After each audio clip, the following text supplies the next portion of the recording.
Good morning. The Purcellville Town Council has once again tried and once again failed to appoint a new police chief. For Friday, November 14th, it's your Loudoun Now Morning Minute.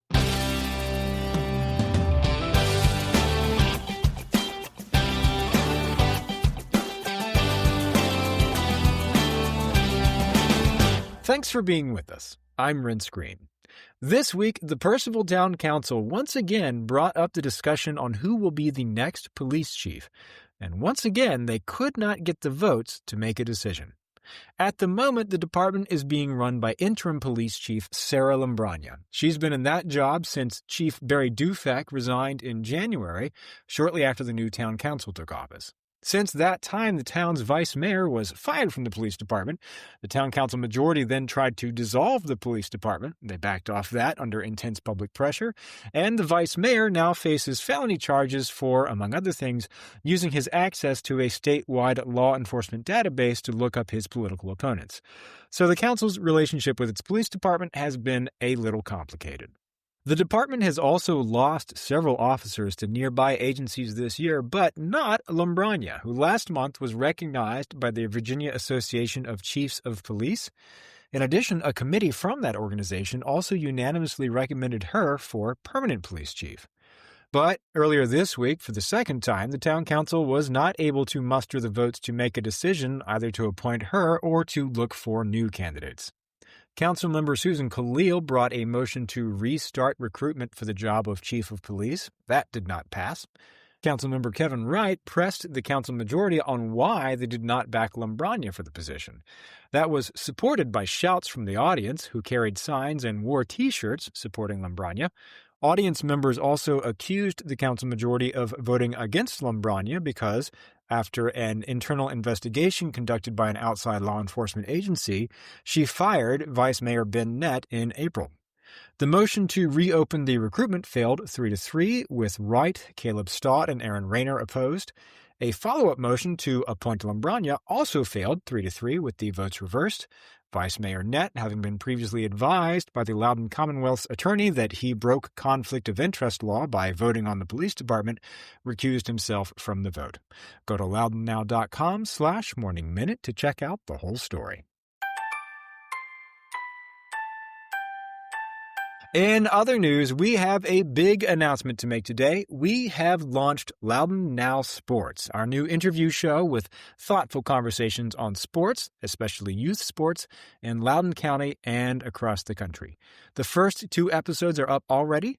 Our guests are Loudoun County Public Schools Supervisor of Athletics Derek Farrey and, drum roll please, legendary pro football player and sports announcer Joe Theismann. Let the young people decide what they want to do. Which one do they want to do? Not what you want to do as a parent.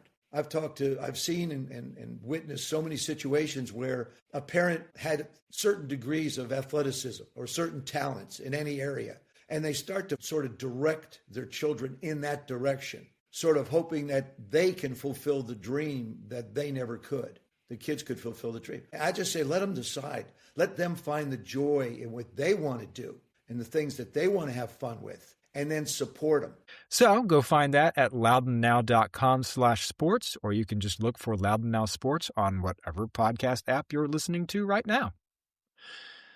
After 3 decades of monitoring the water quality in Loudoun County waterways, the Loudoun Wildlife Conservancy has released a report on stream health and how to improve it. The 2025 Loudoun Streams Report Card assembles data collected by more than 150 trained volunteers over the past 2 years, and they give the water quality in Loudoun's streams a C+. The grade was dragged down by high phosphate levels, road salt pollution, and the health of benthic macroinvertebrates. Those all got C's, and 2 of them point to runoff. Unfortunately, we got an F on conductivity, which is a measure that, like road salt pollution and phosphate levels, points to pollution from runoff. Overall, the report says the streams support life, but are under pressure and need more protection. The report also provides information on what residents, businesses, governments, and homeowners associations can do to improve water quality. And the Loudoun Wildlife Conservancy says that starts this winter with only using as much salt on the roads as you actually have to. And the data center developer proposing a 450,000 square foot data center complex just outside Leesburg is also looking to pilot long-term energy storage on that site. The application, submitted by Cochrane Tech LC, would rezone just over 17 acres along Cochrane Mill Road south of Luckstone Quarry. Cochrane Tech is also requesting a minor special exception to permit a utility-scale energy storage use. This, they say, will help reduce the data center's reliance on diesel generators when the power goes out. But there are some other things about this application that still need to get Supervisor's approval. For example, Dulles District Supervisor Matt Letourneau said the design looks kind of like a state prison. The Piedmont Environmental Council also raised environmental concerns about the application. The Board of Supervisors will make their decision at a future meeting. Get the full story on this and all these stories over at loudounnow.com. On today's Get Out Loudon calendar, you made it to Friday, so that means music everywhere. Just a few options. Adam Forbes is at Vanish Farmwoods Brewery, Shane Gamble is at Harper's Ferry Brewing, and Loudon's favorite musician, according to our annual poll, Gary Smallwood, is playing Quattro Goombas Brewery tonight. Then, this weekend, maybe check out the Catoctin Holiday Art Tour with 22 artists at 10 studios in Western Loudoun. Check out the rest of the events calendar at getoutloudon.com. And if you like the Morning Minute, you're gonna like Loudoun Now Sports even better because Kurt is, unfortunately, a better host than I am. So tell all your friends about both the podcasts and subscribe wherever you get your podcasts. It'll be waiting for you there every morning. Okay. Have a great day.